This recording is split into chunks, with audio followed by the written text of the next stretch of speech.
Bonjour mes chers amis Verseaux, c'est par vous que nous terminons cette approche des changements, de cette rentrée 2025, septembre 2025, le mois de septembre. Eh bien, nous recommencerons pour le mois d'octobre par vous, puisque nous finissons ce cycle par mes très chers Verseaux. Alors j'espère que vous allez très très bien, et puis on va regarder bien sûr les tendances de ce mois de septembre. Pensez bien sûr à partager, à liker, à vous abonner. Je ne le dis pas assez, mais c'est très important que vous puissiez vous abonner parce que vous venez ici de manière complètement libre, et tant mieux, c'est encore possible, donc on ne va pas s'en plaindre. Simplement, nous mettons à votre disposition tout ce travail gratuit et on serait vraiment très heureux que vous puissiez en échange mettre un petit clic, bien sûr au minimum, un petit commentaire pourquoi pas. Et alors si vous vous abonnez, pour nous ça nous permet vraiment de remonter un peu dans l'algorithme. Donc merci à toutes celles et ceux qui s'abonnent, et si ce n'est pas encore fait, je vous invite vraiment à nous retrouver sur l'abonnement gratuit bien sûr, et puis un petit clic sur la cloche pour être notifié. Et bien sûr, je suis toujours très heureuse de lire vos commentaires. Alors j'ai posté il y a à peu près 3-4 jours une vidéo pour chaque signe correspondant à la fin de l'année 2025. Je vous invite à aller voir parce que septembre, là on va voir un peu en grossissant à la loupe ce qui se passe en septembre, mais on a quand même l'étude de toute la fin d'année, septembre, octobre, novembre, décembre, pour aller jusqu'à la fin de l'année, sur cette vidéo-là qui s'appelle tel signe et fin d'année 2025. Année 2025, deuxième partie. Voilà mes chers Verseaux, allez c'est parti pour vous. Tous reliés. Il y a quelque chose de relationnel qui vous pèse, voilà ce qu'on vous dit, et c'est difficile pour vous parce que vous avez l'impression d'avoir coupé quelque chose. Ici, avec la carte de la perte, c'est comme si vous étiez un peu en manque de quelque chose, vous avez dû couper avec quelque chose ou quelqu'un, mais en même temps, ne soyez pas trop triste parce que cette carte-là, qui fait toujours un peu peur, en fait, vous laisse de la place pour tout à fait autre chose. Quand on ferme une porte, en général, il y en a une autre qui s'ouvre. Donc ne soyez pas impactés par cela, ce n'est pas grave, rien n'est grave puisque nous sommes vivants justement, et cette mort symbolique, elle représente quelque chose qui, de toute façon, pour l'instant, ne pouvait pas aller plus loin. Donc, par contre, ce qu'on vous dit, c'est que ça vous manque parce que vous vous sentez beaucoup relié à cette personne qui vous manque. Vous vous sentiez du moins relié. Peut-être pour les mauvaises raisons. Et peut-être que maintenant, vous serez peut-être relié à elle pour les bonnes raisons, puisqu'il y a une mort symbolique de quelque chose. Donc, on va revaloriser un lien, peut-être qui n'était pas tout à fait valorisé. Peut-être tout simplement. Vous avez aussi, avec cette carte-là, évidemment, un arrêt de quelque chose qui est nécessaire. Autrement dit, si vous aviez trop d'activités, ça peut être pour vous dire, bon, lève un peu le pied là, vas-y doucement parce que tu as besoin de te retrouver un peu. Ça peut être aussi pour stopper un peu une activité trop forte. Et c'est vrai qu'on est en septembre et qu'en général, en septembre, les activités reprennent, n'est-ce pas? Ici, on vous parle de vous abandonner à la bienveillance des autres. Donc, ne soyez pas trop critique dans l'aide qu'on veut vous apporter. D'accord, personne n'est parfait, ça c'est vrai, je suis d'accord avec vous, et le Verseau est très très bien placé pour parler de la critique, puisque il a un peu tendance à croire qu'il se sent, et c'est peut-être pas faux non plus, non pas exceptionnel, mais différent des autres. Le Verseau a ce côté-là, je ne suis pas comme eux, je suis différent, je me démarque. C'est un peu le marginal, on pourrait dire. Le Verseau souvent représente des personnes un peu marginalisées, ou qui se mettent en marge elles-mêmes.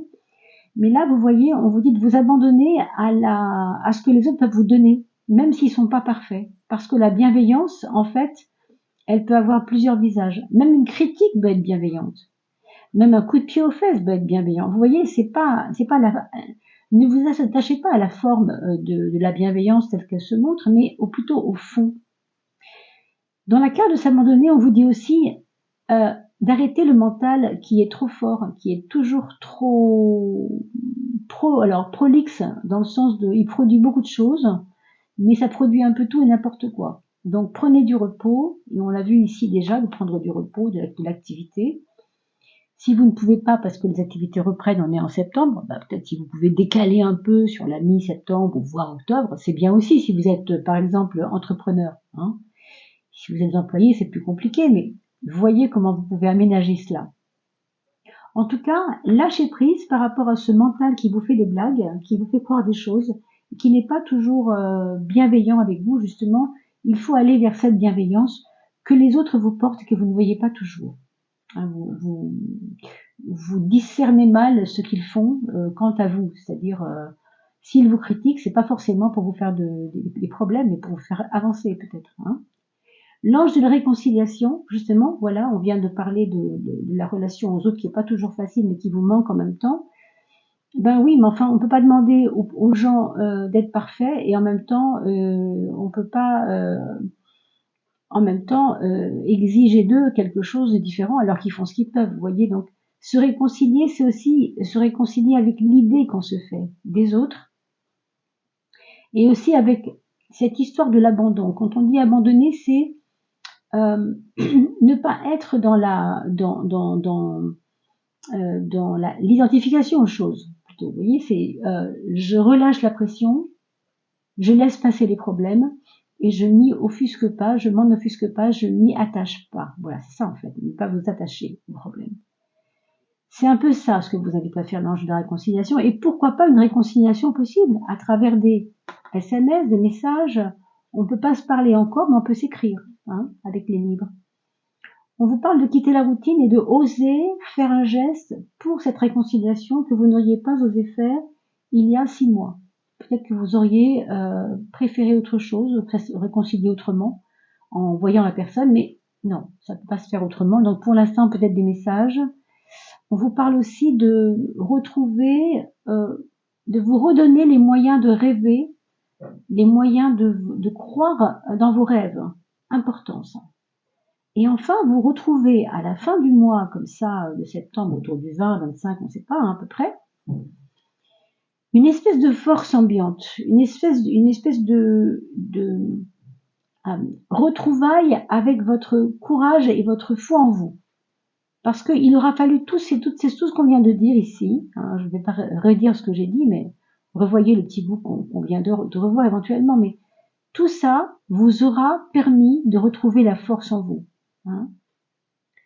Donc, comme il y a un regain d'énergie, c'est très bien, mais comme toujours, cette carte nous met en garde de ne pas dire les choses de manière trop abrupte, trop forte, trop engagée, trop nerveusement, vous voyez, toutes ces choses. Hein, c'est vraiment à soi de faire au mieux pour que tout se passe bien.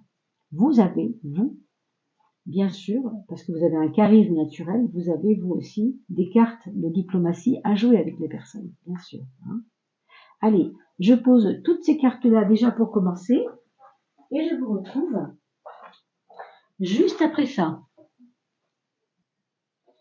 Alors, pour la suite des événements, on va regarder un peu plus, creuser un peu le sujet. Je voulais aussi vous dire que tout bientôt, je mets en ligne les vidéos concernant la nouvelle saison qui arrive, c'est-à-dire le 21 septembre, vous savez que nous passons dans l'automne 2025. Et comme à chaque changement de saison, maintenant j'ai pris l'habitude de faire cela, on fait un petit topo avec l'oracle de l'essence du yoga pour parler des saisons de l'âme. Un tirage assez particulier, très beau, avec les cartes que je vous montre ici, si vous vous rappelez un petit peu de cet oracle, hein, c'est pour celles et ceux qui l'ont déjà vu, utilisé avec moi. L'oracle de l'essence du yoga, que je vous propose de retrouver pour l'étude de l'automne 2025. Voilà, je ne trouve pas la boîte, mais c'est pas grave. Alors, pour l'instant, on va déjà regarder qu'est-ce qu'on quitte dans la saison qui vient de passer. Qu'est-ce qui s'est passé et qu'est-ce que maintenant vous devez laisser derrière vous? Quelle est la porte qui se ferme? Ouais. Il y a eu beaucoup d'orgueil blessé, hein, j'ai l'impression. J'ai l'impression que vous avez cru qu'on a dit des choses de vous, qu'on a mal parlé de vous, qu'on vous a mal considéré, que vous aviez des raisons d'en vouloir à la terre entière. Je ne sais pas trop pourquoi. C'est la carte de la renaissance, donc cette renaissance qui ne se faisait pas parce que vous aviez l'impression que personne ne suivait en fait. Hein, il y en a qui suivent, il y en a qui suivent pas, comme on dit. J'évolue, je comprends pas, mais les gens ne me comprennent pas alors que j'évolue quand même. Pourquoi ils me critiquent, pourquoi ils me jugent? Ils vous jugent, ils vous critiquent parce que peut-être vous les jugez et vous les critiquez en fait. Ça, c'est quelque chose qui fait partie d'hier et que vous devez maintenant laisser derrière vous. Ça ne sert plus à rien d'entretenir cela. Hein. Ce sont comme des malentendus. On a mal compris, on a mal entendu et ça ne peut pas continuer. Hein. Donc, il y a comme une fin de non-recevoir. On a fini ça, c'est un cycle qui devait se terminer. Et voilà vers quoi on va. Prendre de la hauteur, mes amis, mais c'est pas si mal. C'est pas si mal. La carte du pendu, elle est là pour nous faire réfléchir sur comment on prend de la hauteur vis-à-vis des événements. Comment on se désidentifie des événements.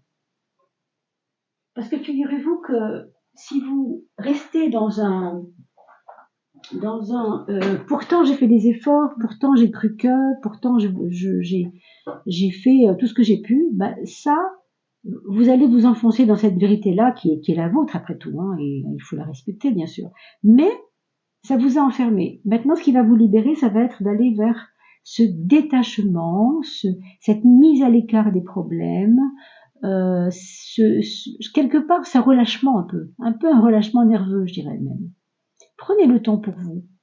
Hein. Placez-vous sur une petite hauteur dans votre tête pour regarder ce qui se passe quand les événements arrivent, mais comme s'ils ne vous concernaient pas vraiment. Ça, c'est la meilleure attitude pour vous à adopter en tout cas. Hein. Le point faible, ben oui, moi je comprends bien pourquoi. Hein. Ce point faible qui nous casse un peu la tête. Hein. Ça, c'est vraiment avoir la tête quelquefois qui bouillonne. Vous voyez, moi je vois bien un bouillonnement parce que on sait pas trop pourquoi et comment tout ça, comment j'en suis arrivée là, comment tout s'est enchaîné, comment je suis arrivée à tout ça.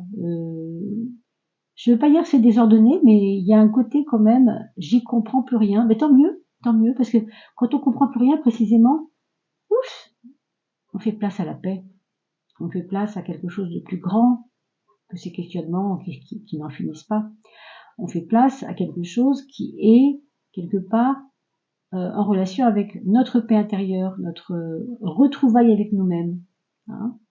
Donc laissez les conflits, s'il y en a, là où ils sont, c'est pas votre problème. Hein. Que vous soyez vous celui qui a créé les conflits ou celui qui croit subir les conflits, peu importe qui a commencé. Encore une fois, ici, on peut se demander, oui, mais qui a commencé? C'est elle qui voulait pas, c'est moi qui voulais, c'est lui, c'est elle. Enfin bon, voilà, votre image a été touchée, je peux comprendre. Mais maintenant, stop. Stop parce que là, vous vous enfermez dans quelque chose qui n'est pas très bon pour vous et qui peut vous donner comme si vous perdiez pied, si vous voulez, une espèce d'impression que finalement ça me prend la tête. Moi, j'en ai marre, quoi. Voilà, n'en arrivons pas là, quoi. Hein, c'est ça. Donc, gardez la paix en vous, donnez-vous un petit peu de lest. Hein. Vous prenez votre montgolfière et vous jetez du poids. Vous savez comment on fait pour monter, pour que la montgolfière monte. On leste, on jette du poids à terre pour que cette montgolfière puisse monter. Le poids, il est là et il faut le sortir de vous. Ça n'a plus aucun intérêt ici. Donc, garder la paix en vous, c'est vraiment important et ça va être vraiment important en septembre. Pourquoi? Parce que vous avez quelque chose d'important à faire et à gérer. Hein, apparemment. Quelque chose d'important. Quel est votre point fort? Oh, comme c'est beau, fort, fort, fort. C'est un grand point fort, fort, fort, c'est la force. Hein, on peut pas trouver un point plus fort que la force. Un point fort plus fort que la force.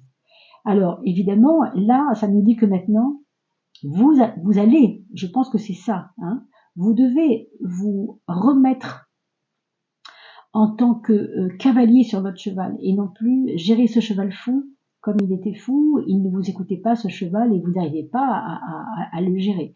Maintenant, c'est vous qui gérez ce cheval fou. Vous êtes le cavalier sur ce cheval fou et ce cheval, il va être de moins en moins fou parce que vous allez le driver, vous allez lui tirer sur les rênes pour que ça lui maintienne un peu la folie. C'est vous qui gérez. Voilà. Ce cheval fou, pour moi, c'est un peu ces idées qui n'en finissent pas de se raconter des histoires. Je ne sais pas s'il y a eu des traumatismes dans l'enfance ou des choses qui vous ont fait peur, peut-être trop mal, peut-être trop quelque chose.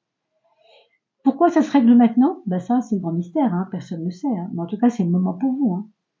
Et comme les choses sont bien faites, le Verseau, n'est-ce pas le 11e signe du zodiaque? Comptez bien, vous verrez bien que oui.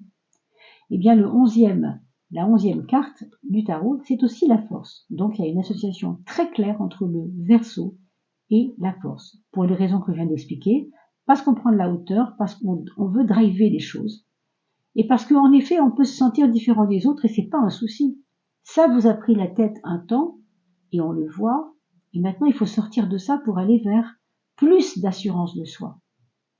Vous avez certainement réalisé des choses qui vous ont fait plaisir ces temps-ci et qui vous ont permis de croire un peu plus en vous. Alors accrochez-vous à ça, ça va être ça qui va être important. Tout ce que vous avez réalisé de positif pour vous et autour de vous. Nous avons ici la roue de la fortune pour le travail et pour tout ce qu'on appelle le quotidien à gérer. Alors la roue de la fortune vous donne évidemment beaucoup d'énergie et tant mieux. Et vous allez avoir un quotidien où vous n'allez pas vous ennuyer. Moi, je vous vois bien en train de sortir les tiroirs, vider les tiroirs, vider la maison. Nettoyage, non pas de printemps, mais d'automne quelque part. Hein. Je vous vois bien épousseter des vieux meubles sur lesquels vous n'allez pas faire grand-chose souvent. Là, vous avez envie d'y aller, de défaire ces tiroirs, ouvrir ces placards. Il y a du ramdam, il y a du mouvement. Voilà, il y a du mouvement dans votre quotidien. Il peut y avoir peut-être des aménagements différents dans la maison, peut-être des changements de chambre par rapport aux enfants qui grandissent, des choses comme ça. Si vous êtes au travail, on voit qu'il y a aussi des transformations lentes parce qu'il y a des mouvements. Il y a des collègues qui s'en vont, il y en a qui partent à la retraite, il y a des jeunes qui arrivent, chacun reprend sa place. Il y a des aménagements, moi j'entends vraiment aménagement dans le quotidien mais aussi dans le travail. La relation aux autres. Là, vous allez pouvoir compter quand même sur des personnes que vous aimez, que vous connaissez, et qui sont dans votre environnement des personnes qui vous ont toujours prouvé qu'elles étaient là. Toujours. Alors oui, vous avez pu être critiqué par elles, ou vous êtes ressenti critiqué par elles, mais ça n'était pas quelque chose de malveillant, encore une fois. Hein. Vous aviez, rappelez-vous, hein, la bienveillance ici. Hein. Ça, c'est formidable, cette carte. Formidable. C'est comme si cet ange... comment on dit, régnait sur vous, c'est pas le mot, mais quelque part, hein, il était là pour vous, près de vous, et vous n'étiez pas peut-être prête à entendre ce qu'il avait à vous dire, cet ange. Mais ici, on voit des relations solides, des relations qui sont de toute éternité pour certains, j'entends. C'est vraiment une amitié très longue. Par exemple, une amie que vous avez vue dans votre enfance, que vous n'avez pas vu depuis 20 ans, imaginons, hein, et puis qui revient dans votre vie et qui prend sa place parce qu'elle sait que vous et elle, vous ne vous êtes jamais vraiment perdu de vue, en fin de compte. Ça, c'est rassurant et c'est beau. Il va y avoir une communication avec ces personnes-là. Hein. Les personnes qui ont compté et qui comptent toujours, manifestement. Hein. L'amour, mes amis. On a le pape qui nous demande d'examiner certaines situations. Moi, j'ai envie de dire que dans le couple, il y aura des remises en place de certaines choses. Chacun doit reprendre ses billes.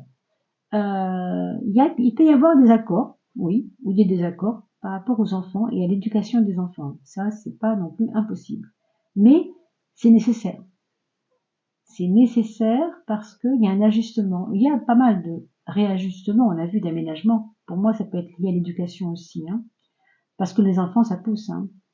Et quand ils sont petits, on ne sait jamais quelle posture prendre quand on est un jeune parent. On fait ce qu'on peut, on va dire. Hein. Et on réajuste à chaque fois. Mais là, c'est vrai que il y a un peu de désordre et c'est peut-être bien pour vous, avec votre autre, de voir s'il n'y a pas des aménagements à faire pour que les choses se passent mieux. Pour les personnes célibataires, ce que je ressens, c'est qu'il va y avoir une envie de reprendre en charge peut-être des anciennes études, remettre le nez dans les bouquins, voir des podcasts qui concernent votre activité principale pour vous rendre encore plus spécialiste de ce que vous faites déjà, creuser le sujet, quoi. Hein. Possiblement, pour celles et ceux qui sont célibataires, la rencontre avec un homme de loi dans votre vie, peut-être professionnellement d'abord, avec la roue, c'est pas impossible, et puis en plus, ensuite, ça peut devenir une relation un petit peu plus que sociale, hein, si on veut dire ça. Pour ce qui concerne vos projets, il y a des projets de voyage, il y a des projets de vouloir bouger, prendre une semaine sabbatique pour vous, parce que vous voyez, avec le pendu, on a quand même envie de se mettre en retrait.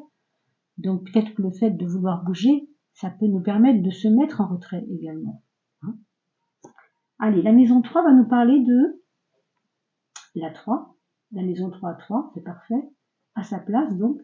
Votre mental et votre façon de voir les choses intellectuellement parlant, avec l'impératrice, tout va rentrer dans l'ordre parce que vous le voulez.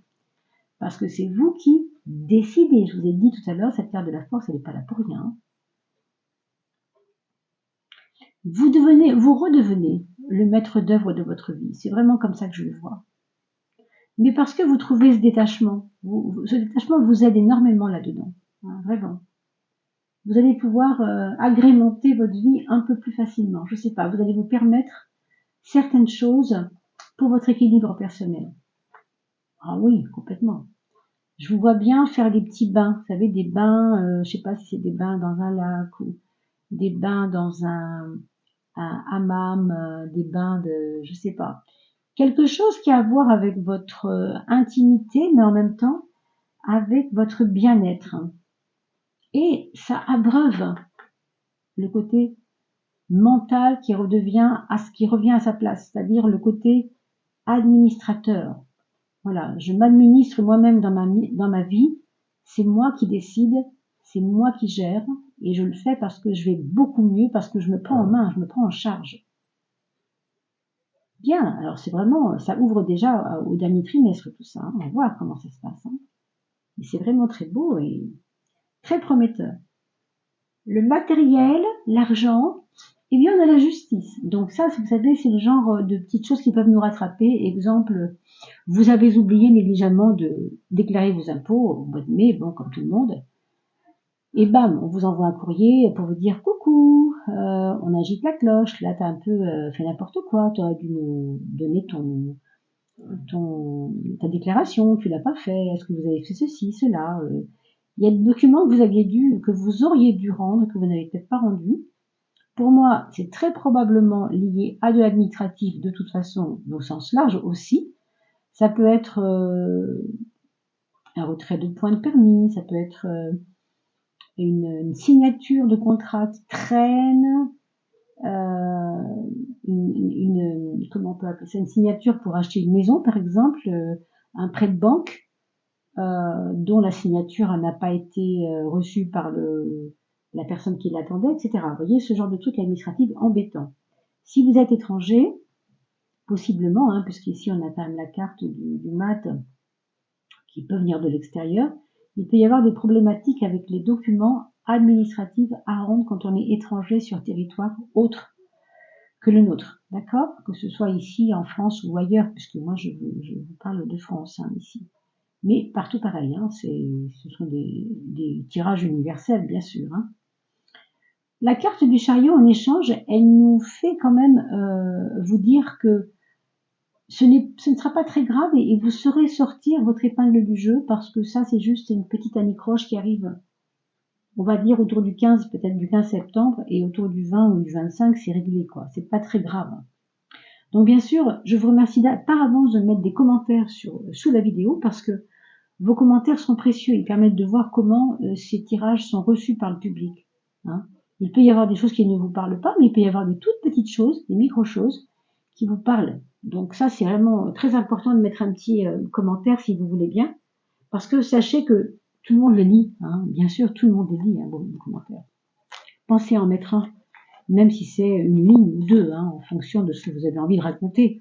Encore que, on ne vous oblige pas à raconter quoi que ce soit, hein, mais ça fait plaisir aux personnes de vous lire. Moi, ça me fait hyper plaisir et je vous réponds toujours, ou en tout cas, vous avez toujours droit à un petit cœur au minimum quand je n'ai pas trop le temps de répondre. Mais en général, je réponds. Voilà mes taureaux. Alors pour finir, la petite carte de la fin, qu'est-ce que vous devez protéger en vous? You are profoundly clairvoyant.